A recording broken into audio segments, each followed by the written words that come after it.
Guys class 9th exercise 10.5 circle chapter से हमने इस वीडियो में question number 1, question number 2, question number 3, question number 4 और क्वेश्चन नंबर 5 डिस्कस किए हैं। क्वेश्चन नंबर 1 देखते हैं गाइस क्या कह रहा है कि if in figure A B C are the 3 point on a circle with the centre O such that the angle BOC is equal to 30 degree and angle AOB is equal to 60 degree. If D is a point on a circle other than the arc ABC, find angle ADC. Guys हमें इस angle को find करनी है, ये वाली angle. अब कैसे solve करेंगे गाइस? देखो ये फिगर दिया हुआ है, क्वेश्चन बुक में भी फिगर मिल जाएगा आपको एनसीईआरटी का। इसमें लिखा है कि देखो हम लोग जानते क्या, हम लोग जानते हैं एक थ्योरम बहुत इंपॉर्टेंट है कि the angle subtended by an arc at the center is double the angle subtended by it इसी arc के द्वारा at any point on the remaining part of the circle। Guys ये arc है, AC arc है। इसमें भी इस arc के द्वारा जो यहाँ पर बनाया गया AOC पर जो एंगल बनाया गया है, ये एंगल जो है इसका इस एंगल का हाफ ये हो जाएगा या इस एंगल का डबल ये हो जाएगा। यही थ्योरी है गाइस। पहले क्या करेंगे कि इन दोनों को पहले ऐड करेंगे, क्योंकि ये भी एक छोटा आर्क है BC और AB भी छोटा आर्क है। BC के आर्क के द्वारा जो है वो 30 डिग्री बन रहा है और AB आर्क के द्वारा 60 डिग्री बन रहा है। तो इन दोनों को गाइस ऐड कर देंगे, ठीक है। तो ऐड कर देंगे तो गाइस कितना हो गया, तो ये हमारा 90 हो गया। तो 90 को 2 से डिवाइड कर देंगे यानी कि हाफ ये हो जाएगा। तो वही guys angle ADC is equal to 1/2, angle AOC is equal to 1/2 AOC यानी कि AOB, सॉरी C नहीं guys B, AOB plus BOC दोनों को ऐड कर दिए। 45 60 प्लस 30 90 डिग्री, इसलिए 45 आंसर हो गया, ठीक है guys. Number 2, a chord of a circle is equal to the radius of the circle.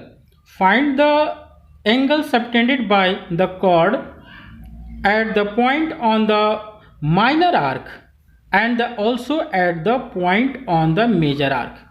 Guys बहुत ही इंपॉर्टेंट क्वेश्चन है। इसमें हम लोग देखते हैं क्या कह रहा है। तो कह रहा है कि पहले तो हम लोग इसका एक फिगर ड्रॉ कर लेंगे गाइस, ठीक है। इस फिगर में ये हमारा एक सर्कल है और ये हमारा कॉर्ड है, AB कॉर्ड है, AO और OB ऑल्सो ये रेडियस हो गया। तो OA is equal to OB is equal to AB, ये क्या होगा गाइस, ये तीनों बराबर हो गया। तो ये आपका इक्विलेटरल ट्रायंगल हो गया, ठीक है गाइस। और इसी कॉर्ड के द्वारा एक और भी हमने सर्कमफेरेंस पॉइंट लेकर एक दूसरा ट्रायंगल स्केच किया है। अब देखते हैं इसमें क्या हो गया कि चूंकि अब हम लोग जानते हैं कि कोई भी इक्विलेटरल ट्रायंगल है, इक्विलेटरल ट्रायंगल के जो सारा साइड है वो सारा एंगल है वो कितने का होगा गाइस, वो 60 डिग्री का होता है, ये हमें पता है। तो ये सारा सब 60 डिग्री का होगा, ठीक है। तो इस कॉर्ड के द्वारा यहाँ पर जो एंगल बनाया जाएगा वो 30 हो गया। क्यों? क्योंकि एंगल पर जो कॉर्ड बना रहा, जो सेंटर पे एंगल बना रहा है कॉर्ड, उसका हाफ हो जाता है जो सर्कमफेरेंस पर यदि यही कॉर्ड आपको एंगल बनाएगा, ठीक है गाइस। तो इसमें लिखेंगे कि AB is the chord which is the equal to the radius, ठीक है guys. AO is equal to OB is equal to AB ये ऑलरेडी दे रखा है, hence it is the equilateral triangle, इसलिए angle ABO is equal to 60 degree, ये 60 degree हो जाएगा। उसी तरह तो अब हम लोग इस पर निकालते हैं, इस पर ACB पर कितना होगा, इसका हाफ यानी कि 1/2 इंटू 60 यानी कि 30 डिग्री हो जाएगा गाइस, ठीक है। अब इसी तरह हम लोग चूंकि ये देखो ADB और C ये कौन सी क्वाड्रिलेटरल हो गया, ये साइक्लिक क्वाड्रिलेटरल हो गया गाइस। साइक्लिक क्वाड्रिलेटरल में एक रूल होता है कि आमने सामने वाला जो एंगल का सम होता है वो 180 होता है। तो गाइस यहाँ देखो ABCD is a cyclic quadrilateral, so angle ACB plus angle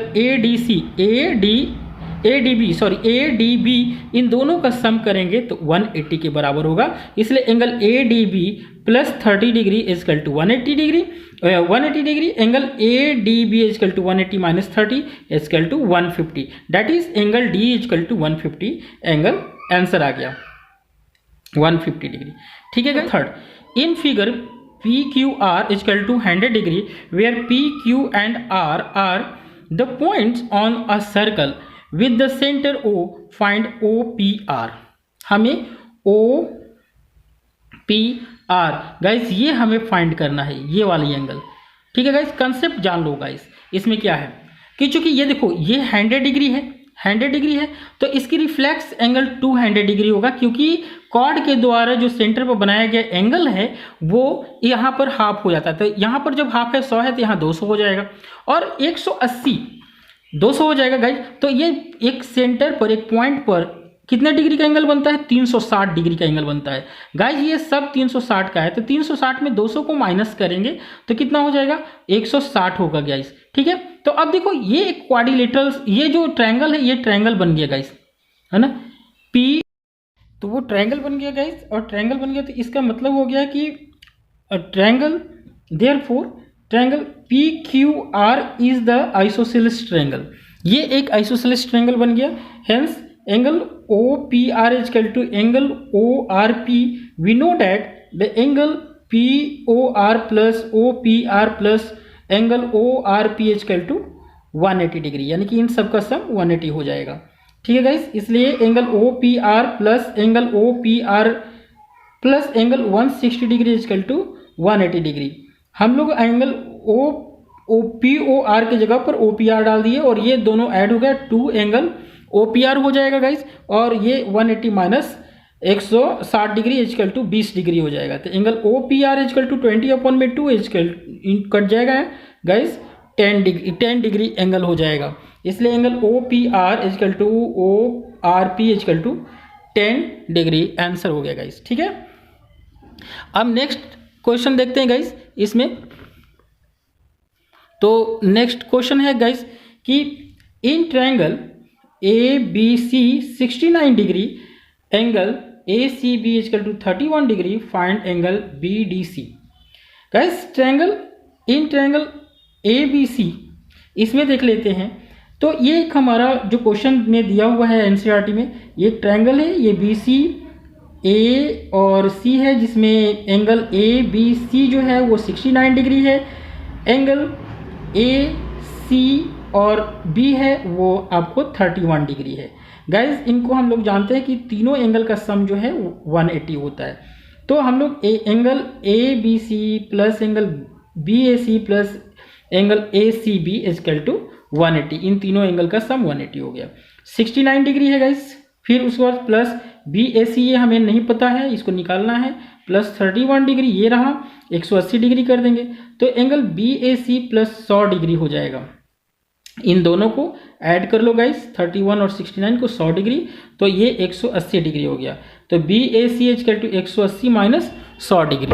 ठीक है guys, angle BAC is equal to 80 degree हो जाएगा।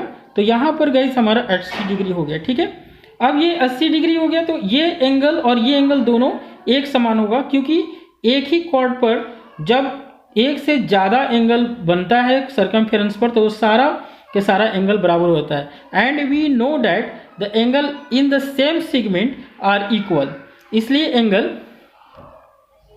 BAC is equal to angle BDC equal to 80 degree, angle BDC equal to 80 degree. ठीक है गाइस, ये 5 guys. In figure ABC and D are 4 point on a circle, AC and BD intersect at a point E is such a that angle BEC is equal to 130 degree and angle ECD is equal to 20 degree. Find angle BAC. तो यहाँ हम लोग देखेंगे guys इस figure में, ये NCERT में दिया हुआ है गाइज। तो इसमें क्या है कि ये एक कॉर्ड है BC और BAC और BDC, ये दो ट्रायंगल है जिसमें ये 20 डिग्री दिया हुआ है और यहाँ पर 130 डिग्री दिया है। कंसेप्ट है गाइस कि ये देखो एक लाइन है, BD एक लाइन है और जिस पर हम लोग BD लाइन पर 180 डिग्री का एंगल बनेगा पूरा लीनियर पेयर से, तो 130 डिग्री और प्लस इस एंगल को ऐड करेंगे तो 180 डिग्री होगा, तो उससे ये एंगल निकल जाएगा। Angle BEC plus DEC equal to 180 degree linear pair से, 130 डिग्री ये हो जाएगा plus angle DEC equal to 180 degree. Angle DEC ये यहाँ पर रहेगा 180 और इसका जो वैल्यू है 30 इधर आकर 50 डिग्री हो गया, यानी कि ये 50 हो गया। तो गाइस एक छोटा छोटा जो ट्रायंगल है यहाँ DEC में, उसमें देखो ये 50 हो गया, ये 20 हो गया, तो ये ऑटोमेटिक निकल जाएगा। तीनों को सम करके 180 से, दोनों को सम करके 180 से माइनस कर देंगे, यानी कि इन ट्रायंगल DEC में इन तीनों एंगल का सम जो है 180 है, इसलिए 50 डिग्री प्लस 20 डिग्री, ये 50 निकल गया, ये 20 हो गया, तो इनको ऐड कर देंगे तो plus ECD 50 degree 20 degree ECD, यानी कि EC और D EDC, तो ये 180 हो गया। अब इन दोनों को ऐड करेंगे 70 हो जाएगा, EDC निकल जाएगा, इधर माइनस कर देंगे 110 डिग्री हो जाएगा इसका, तो यहाँ पर 110 डिग्री हो गया। ठीक है गाइज, यहाँ एक चीज़ देखते हैं, यहाँ एक रूल है, we know that angle in the same segment are equal made by the chord के द्वारा एक ही सेगमेंट में जो एंगल बनाया गया है इस कॉर्ड के द्वारा, कई के एंगल, एक दो ही नहीं कई के एंगल भी बन जाएगा, तो वो सब बराबर होते हैं, यानी कि angle A equal to angle D हो जाएगा। तो angle A equal to angle D equal to 180 degree, इसलिए angle BAC equal to 110 degree, sorry यहाँ 110 डिग्री। ठीक है गाइस, थैंक यू गाइस।